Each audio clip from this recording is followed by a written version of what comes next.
The finish line for GE2025 is almost in sight, with only about 2.5 days left for campaigning. If you're new to the show, I'm Natasha, and welcome to The Usual Place. Today, I'm chatting with Liyana Dhamirah, Manickam and Marcus Neo, candidates from Red Dot United. Welcome to the show. Thank you for having us. How have you all been since campaigning started last week? I'm great. Do you want it to continue longer? Oh, okay. I would say it has really kept me going. It reminded me of my army days. I have to wake up as early as 4 o'clock to get my household things done, and I have to leave the house by 6 o'clock because I need to drop my daughter to school, and then I just set off. So I felt that kind of lifestyle, I missed it, and I used to be in SCF. So it's like getting back to I wish that is the 9 days is not enough. So maybe a month. Oh, wow. Liana, Marcus, can you do this for a month? No, unlike Carla, I'm like, I need sleep already by now. At least for me, I'm going by like an hour, 2 hours, 3 hours of sleep at max. Yeah, and I think the 9 days, we're in day 6 right now. It has been intense thus far, but the excitement, the adrenaline rush is there too. So it's a mixed emotions, at least for me. Yeah. Marcus, you doing okay on the campaign trail? Doing okay.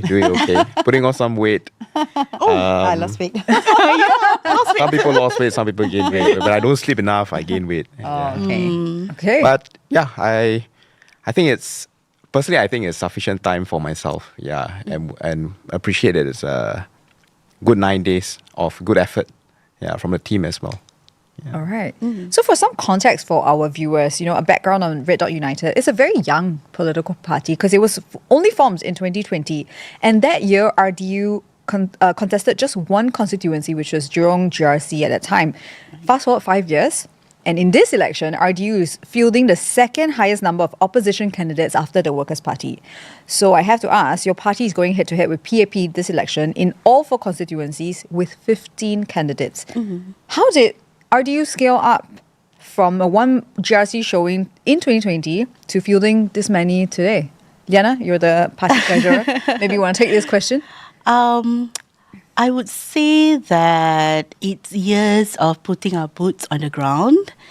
And it's heartening to see that there are people approaching us with the right set of values. And usually what they share is that, my values align with your party. That's what attracted to me to Red Dot.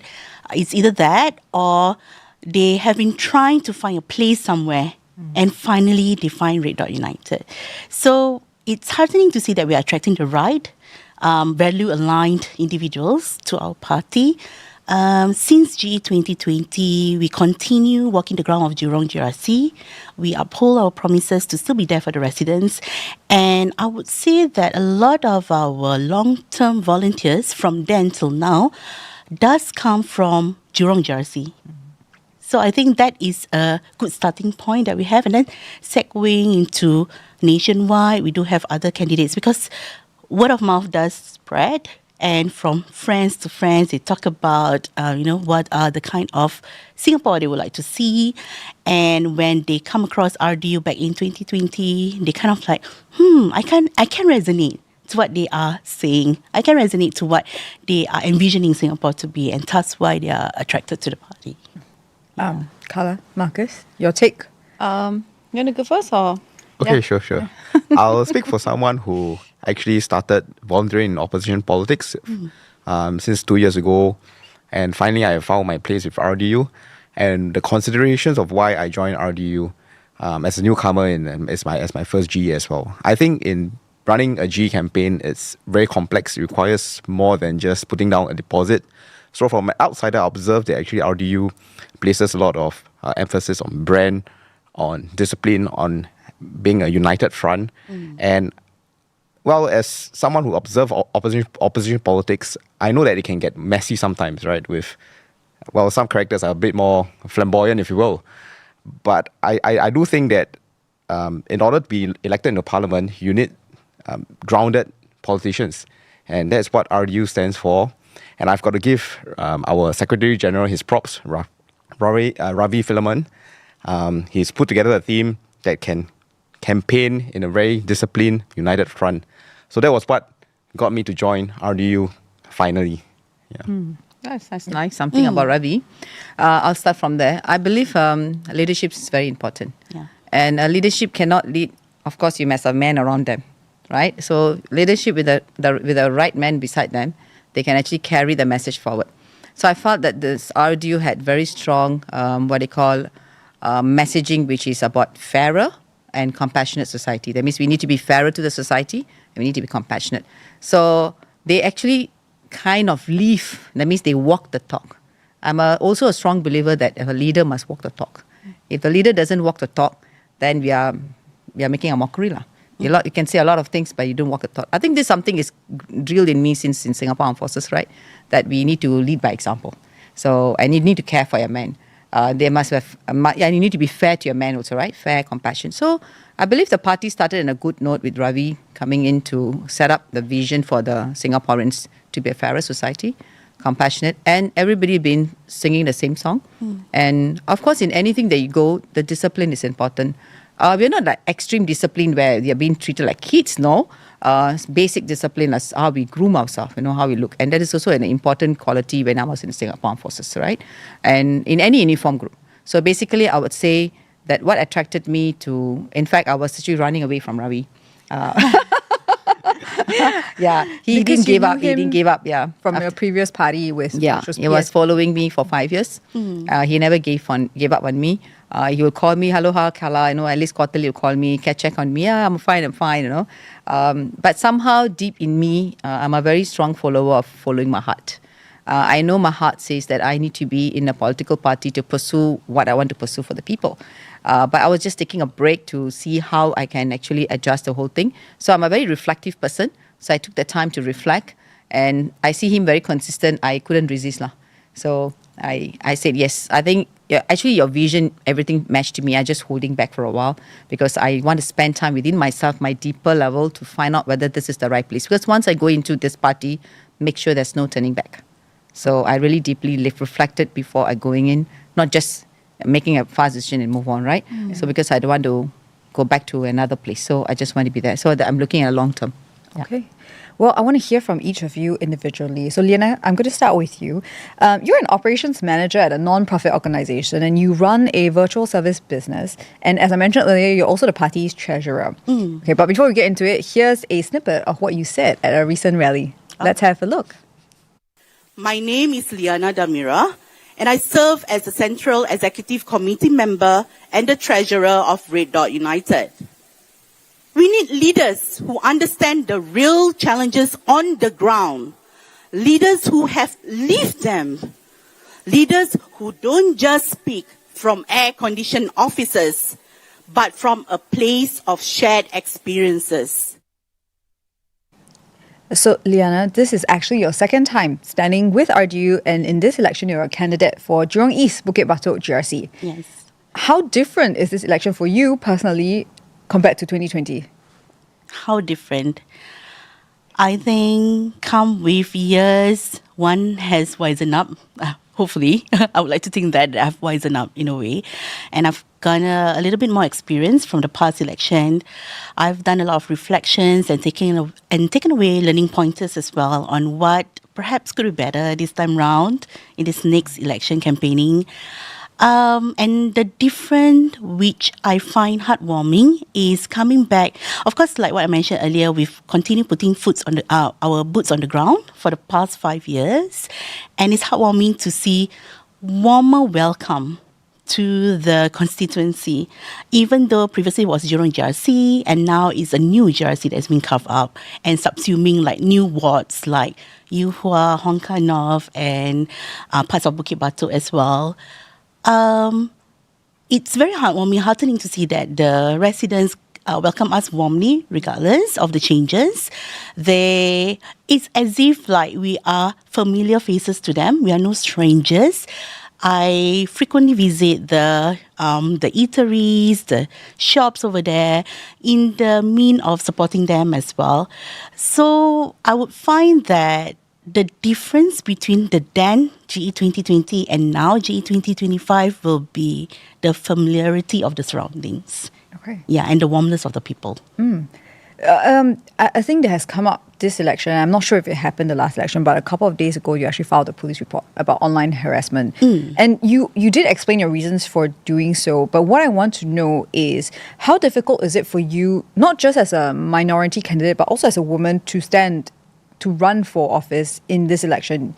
And beyond the comments online, do you face any friction in public? That's very interesting. I have one anecdote that I can share, which I experienced yesterday morning. But before that, back to the online comments. Initially, I'm a person who wouldn't like to make a mountain out of a molehill. And I've brought myself to a point in my life where I can dismiss a lot of insults that come my way, because unfortunately, or rather sadly, that it does still happen from time to time, whether it's online or it's delivered in person, right to my face. But what made me decided to proceed with the police report was also because that I knew that such is bigger than me, and I knew that stepping into a leadership role, I will need to lead by example, like what Kala mentioned previously.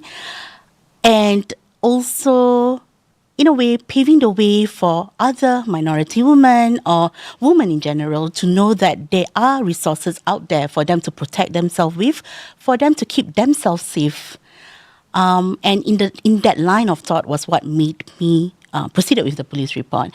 And I think we live in an era where we would have to do away all of these misogynist remarks and all of that, because come on, when there's racism, when there's sexism, we have to call it out. It's not at all okay that we continue to exhibit as if, and to me at least, if I don't speak up or don't stand my ground on that particular comments, when they became more intense, when they become more in terms of the quantity that is being commented, in our social media platform, then what does it show to the newer generation? Is it a norm to even do that? So I do not want it to be something that is being looked upon like, oh, it's normal to just, share that. Or even when there are comments saying that, oh, I should have joked back and say that, oh, you want nasi lemak? Okay, come, I buy you one after you like me, things like that. Which I find that that is what you would do if you were to appease someone. Like, you're trying to stay on their good side just to appease someone who are criticizing or insulting you. But we have to be brave in calling them out and saying that, hey, that's not okay. Well, I think some people might say like, okay, you're in a public eye now. Because it's election period. And people might say, facing online comments are just part and parcel of entering politics. What do you say to this? Well, first and foremost, I know that I didn't sign up to be insulted. And I didn't sign up to be publicly harassed online. That is not what anyone in a public figure position, I believe, is signing up to. Of course, and like what I mentioned earlier, I'm used to such insults and comments and criticism. The only thing which, like what I mentioned earlier just now, is that I want to lead by example in showing that there are ways to keep anyone safe from such online harm. And it is sad if we continue to perpetuate the harm by not doing anything.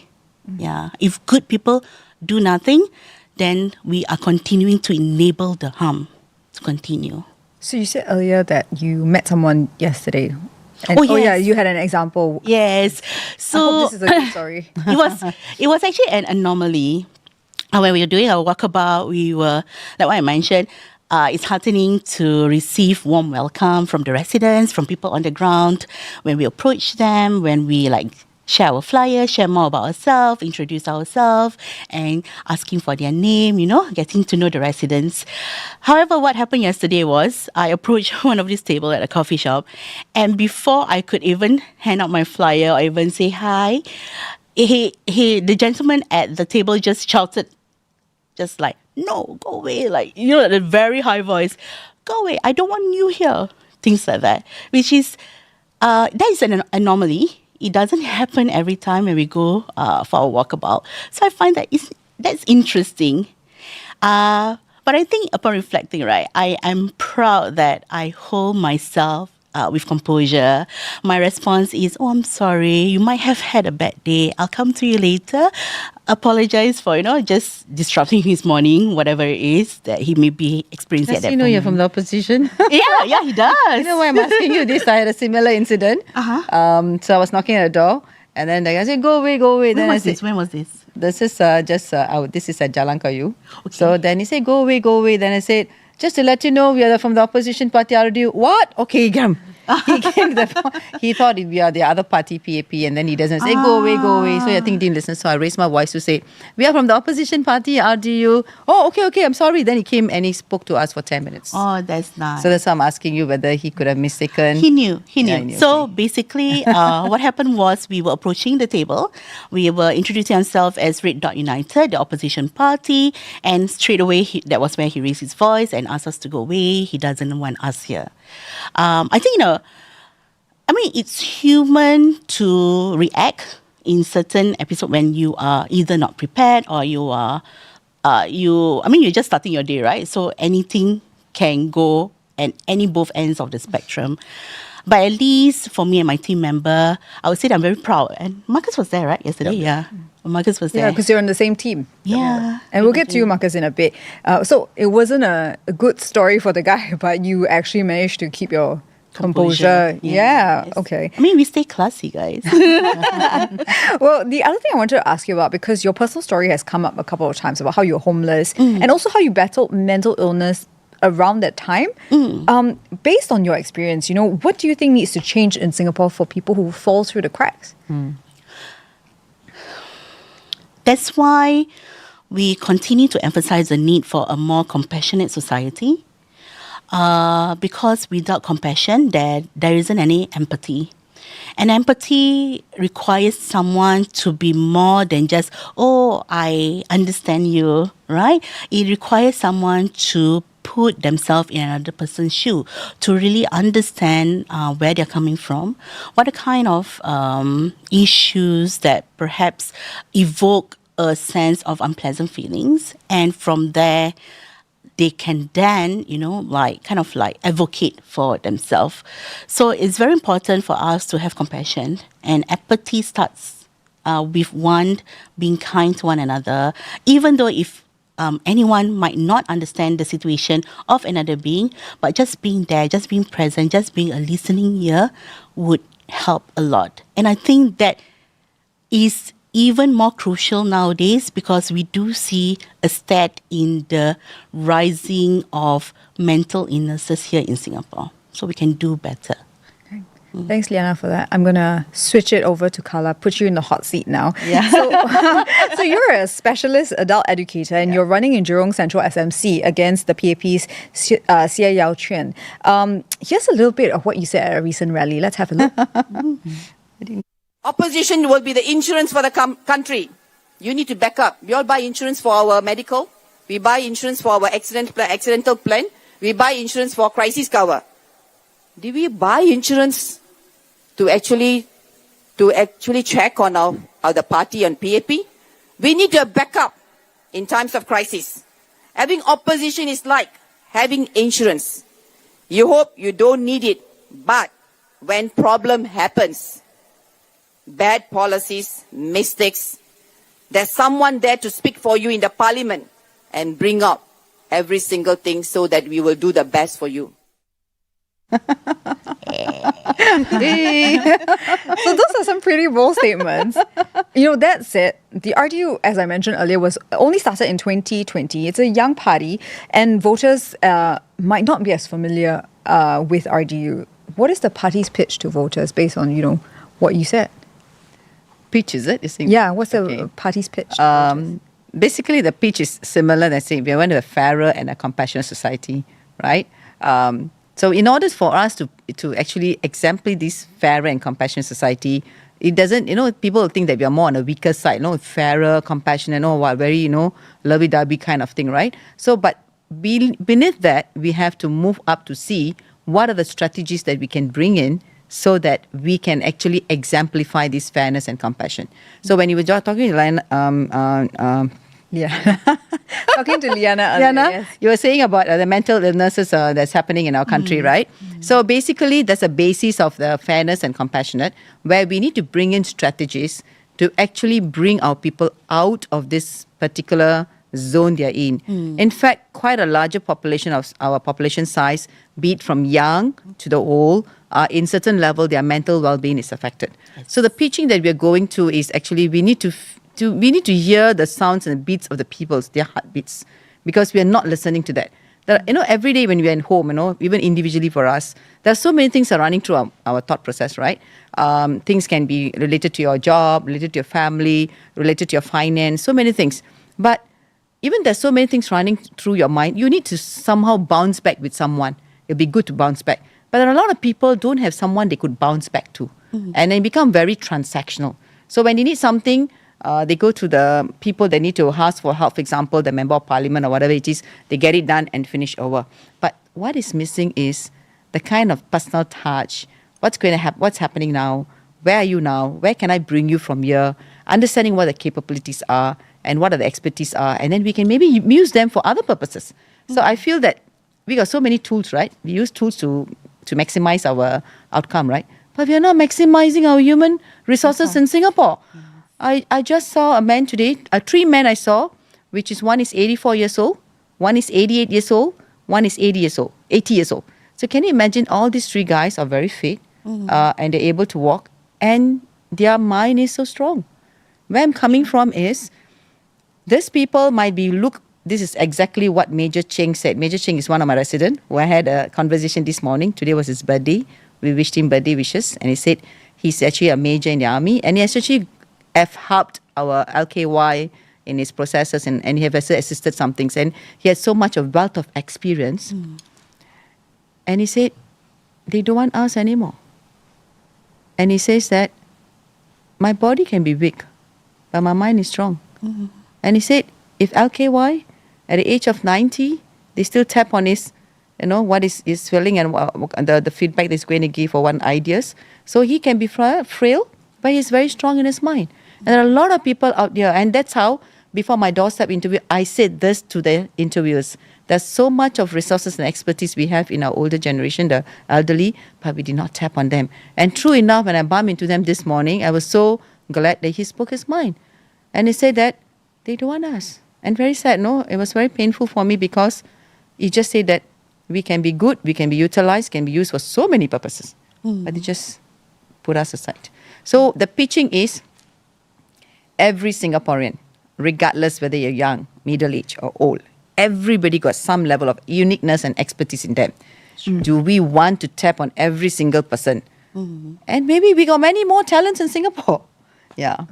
So earlier you mentioned something about, you earlier mentioned that you're walking in Jalan Kayu, and actually RDU actually introduced you there as a potential candidate. Yes. But later decided to step aside for WP and filled you in Jurong Central SMC instead. How have you been trying to get up to speed on the ground there? Because people might not be as familiar, perhaps?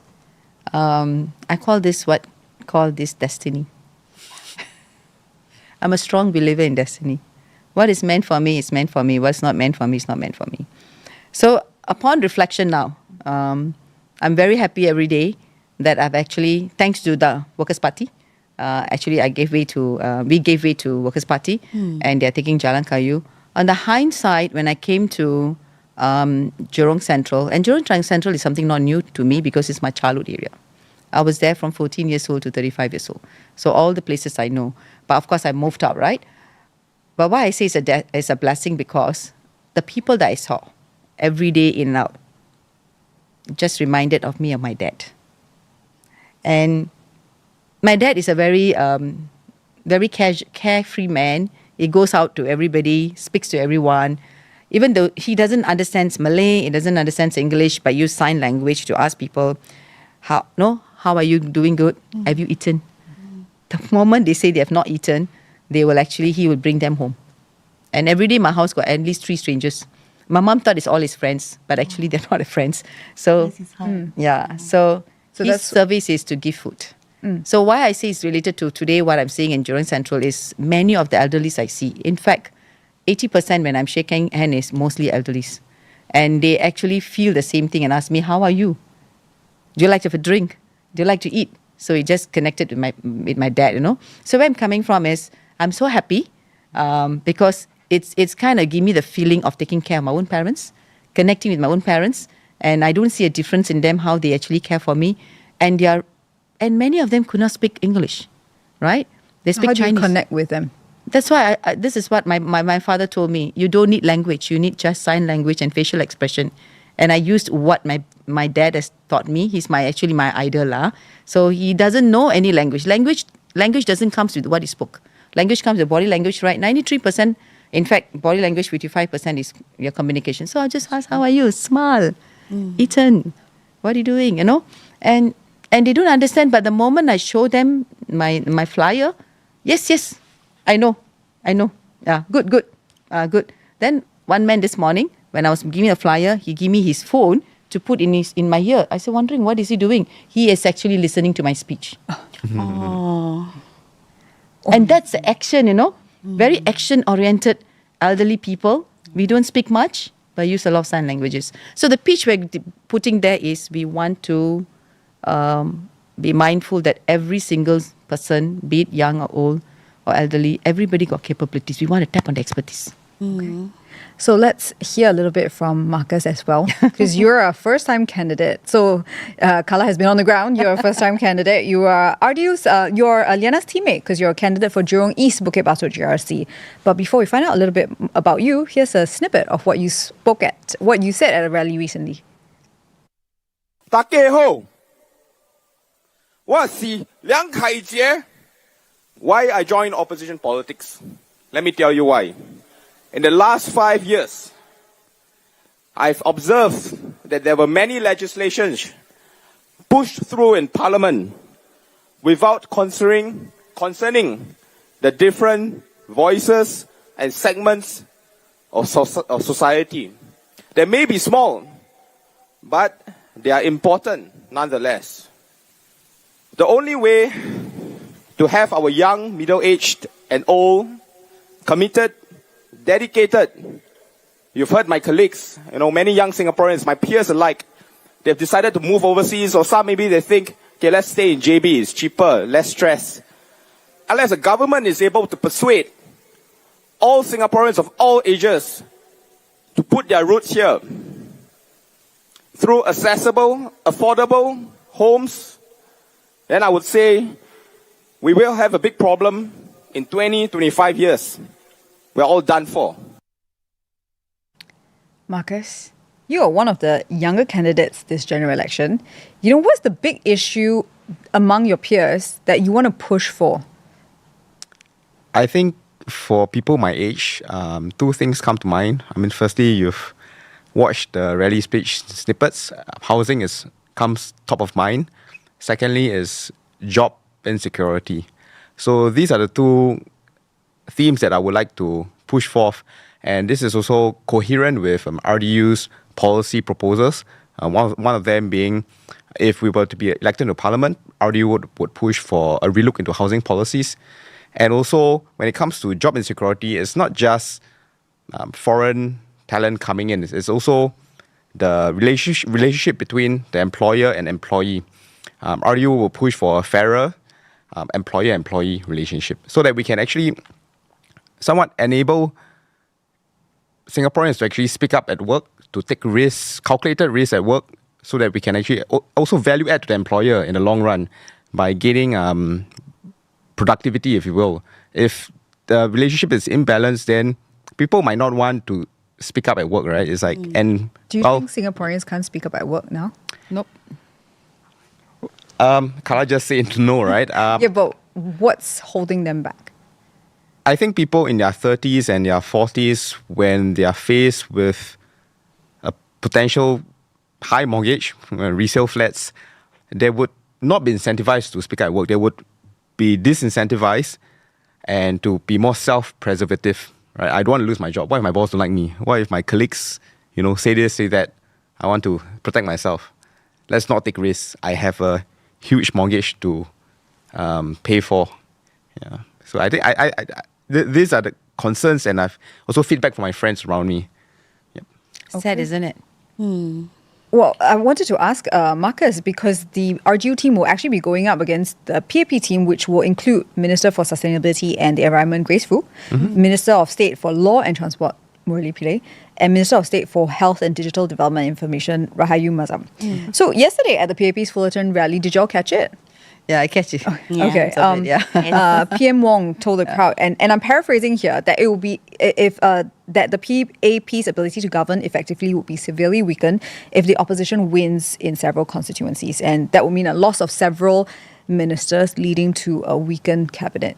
The GRC that you're contesting has 3 political office holders. Now, hearing that, what's your response, Marcus?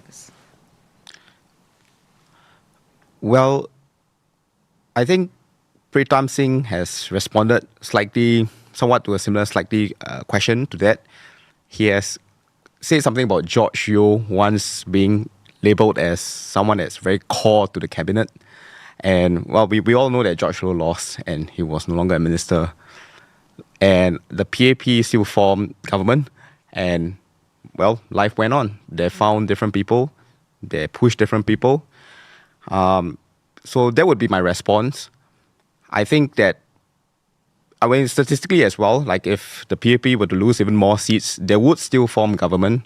And I do believe that the PAP machinery has enough resources to actually push people up and still have a stable government. Yeah. That's my response to it. Okay, so let's find out a little bit about you personally, because now you run your own marketing agency, but you used to run a one-man company offering dating and relationship advice to guys, right? So in any election, parties are asking voters to swipe right on them. So what would RDO's bio say to win voters over in Jurong East, Bukit Batok, GRC? Well, I will echo what my colleagues have said here, for a more compassionate and a more fairer Singapore, but not in the sense that we're not here to take on the government, right? To put a harpoon in the government. We are non-adversarial, we're grounded, we're resilient, and we would like to have a more compassionate society. So that would be my RDU bio, if you will. Yeah. All right. Do you guys have a bio for RDU, for voters to swipe right on your... To come on our side, right? I would say something lah. In life goes on. We evolve. A lot of things changes. You see, if you have been in the parliament for 60 years and ruling the country for 16 years, if the leaders are not open and open to embrace alternate parties, again, one resident told me this morning, only in Singapore we call the different parties opposition. If you go to US, they say Democratic and Republican. They never hear the word opposition. So you say, why do in Singapore we label the people as opposition, Why they can call in a certain name and give them the dignified, thing. So to the extent that the residents can speak in that manner shows that change is something that nobody can stop, right? So I felt the PAP government, not government, not PAP, they should actually embrace that it's okay to have oppositions in the parliament. Because if they can see it like this terminology came that we want to be a co-driver, right? That in the last election it came. So why don't you see us in the same perspective that we are coming in if you look at it as an alternative party, but we're going to help you. We are going to help you because our purpose is the same. Yeah. Actually, I have to tell you that the opposition term is actually used in many other countries. It's not used in the US, but it's used in different countries. So it's what it is to the PAP government. Okay, So, this doesn't matter. They can call it, but what I'm trying to say is can they shift the shift in the direction that why can't they, instead of living in past glories, shift the direction to show to the people of Singapore that we are open, that we are embracing diversity, just like what they embrace people from different walks of life, different countries, different region. They open up their arms, right? They came out with a policy to embrace everybody, right? So why don't they have the same openness to embrace us, because we're all fighting the same cause? Exactly. And actually, it makes their life even simpler. You know why? in what sense? Because we don't need so many ministers in a small country, right? We just have one main minister enough. Then the rest become the MPs, member of parliaments. Most of the member of parliaments are working very hard, right? The alternative voices. True. And they can tap on us to debate on issues, come out, and we can go to the ground to do whatever we need to do. And you can save the cost and give to our Singaporeans, True. right? Those who need it. So it depends on how you sit. Being an educator, I think there's no one way works for all. Whether you want to be very open-minded and bring in different strategies to manage it. Just like going back to the army, they train us. If I plan to attack my enemy in direct, it doesn't happen. I have to go by left or right. I cannot stay put and say come, right? So that's what they're doing. They stay put and standing and say you keep coming, and they're going head on. Why can't you take different flanks and see how you can embrace us and we work together, because our purpose is the same. So for Singaporeans as a whole. Yeah, Singaporeans. If their purpose is the same for Singaporeans and our purpose is Singaporeans, what are you fighting for? Come on, co-create. Yeah. Go together. On that note, I have a bowl which I asked everybody who sits on this couch. Well, most of the candidates who sit on this couch. A bowl of get to know you questions. So, Liyana, because you're the closest to me, Okay. can I have you pick one and the whole couch will answer it? Okay, Marcus, you look very panicked. Okay, when you give me I'll read it out. Yes. Oh, okay, team bubble tea or kopi o kosong? What is your exact Wow. go-to drink order? What's your favorite drink? That's very specific. Mine will be kopi o kosong. Okay, why?